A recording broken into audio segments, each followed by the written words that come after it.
So today I'm going to show you how to connect your Android Auto to your new 2026 Honda vehicle.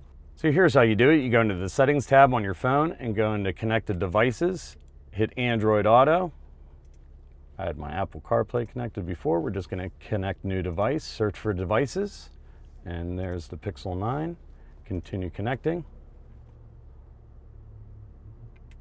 And then we're going to hit pair on the phone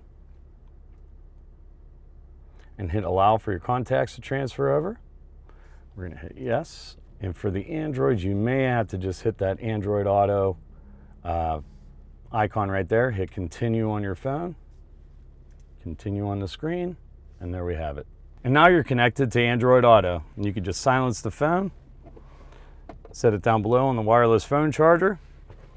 And now you have your Google Maps up here, and you can do the voice command button. You can just press this down for a 3-second hold to bring up Google to be able to contact anybody, text message hands-free with punctuation, or use any of your navigation apps. If you have any questions, feel free to leave them in the comment section below.